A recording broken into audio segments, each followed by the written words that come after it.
everybody, it's Sierra, the Artsy Badger, and today we're doing another style swap video. So I randomly generated numbers on Google as usual. The first page I got was 293.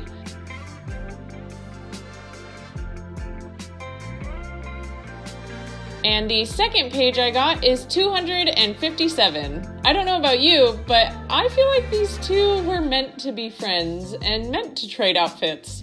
Their outfits are just so oddly similar that it just seemed meant to be. So I started off with just some rough sketch lines, placing my characters on the page. I definitely realized I didn't quite have the lean down, so I corrected that pretty early on. I cut out a lot of me fiddling around with it. Next up, drawn the boy standing next to her. And I decided I was gonna try and create a background this time, so I included the wall. I was really excited about drawing her facial features because she has a really distinct nose and her bangs cover a lot of her eyes. I just felt like she had a lot of character that I wouldn't come up with on my own. So that was pretty exciting. So quick side note as I'm sketching in the guy's face here. My tripod fell on top of my drawing during the sketching of the girl's face, and it created these indents on the poor guy's face. And it makes me kind of sad, but you can't really notice it in the final product, so I guess it's okay. It's just a sketchbook anyway. But it upset me at the time. Now, back to the guy's facial features. This one took me a lot of trial and error that I cut out, but there was just something about the softness of his face that was really hard for me to capture while still making him look masculine. I mean, I guess the original photo reference, he doesn't look necessarily that masculine, but you can like still tell he's a guy, I guess is what I'm trying to say. Anyway, I had a lot of trouble with the face, but I ultimately came to something that I think works. And then I tried a lot to make the double elbow pose work, but his right hand was just giving me a lot of trouble. So I decided to just lay his arm down since in the original photo reference, I don't have any reference for hands because they're underneath his big poncho thing. So I decided it was okay for me to take that kind of a cheat route, I guess. When it comes to the line work, I was really nervous about it. I don't know if it's just because I haven't been drawing a lot on my own lately, so I was really nervous to put pen to paper. The sketching process is always so much more carefree because you can erase.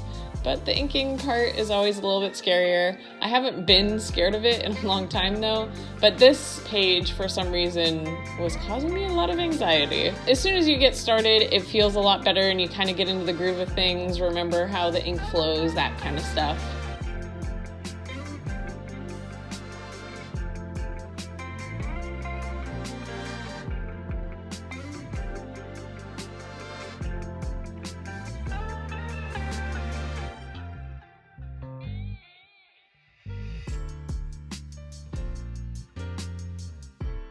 I forgot a few things in the line work, but I go right ahead and finish that up after erasing and realizing my mistakes. So after last week's video, I was very inspired to work with watercolor in a way that really works with the water.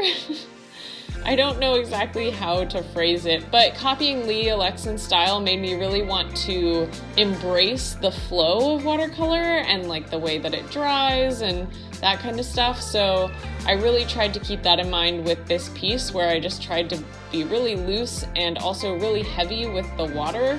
Unfortunately, this paper is, although multimedia, it is not the best for watercolors, so I found myself not retaining moisture as well as I would have liked, and so things were drying pretty quickly, which is funny because I feel like I normally have the opposite problem where I want it to dry faster, but today I couldn't seem to get the paint to push around quite in the way that I wanted it to.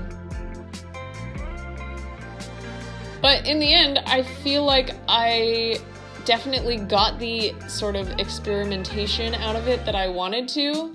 In the beginning, I was shading a little bit more Casey's style where it's very kind of block shading, but I decided that it didn't really suit my fancy today. So eventually I go over it all with kind of a big wash to try and muddy it up a little bit more. I don't know if it necessarily helped in the way I was hoping it would. I also was trying to keep my color palette pretty limited, but I think everything kind of blends together too much ultimately. I was trying to use cool shadows in some places and warm shadows in others, but it just was not rendering as well as I was hoping. I still have a lot of learning to do when it comes to watercolor, but this was a really fun project to kind of just play around with it.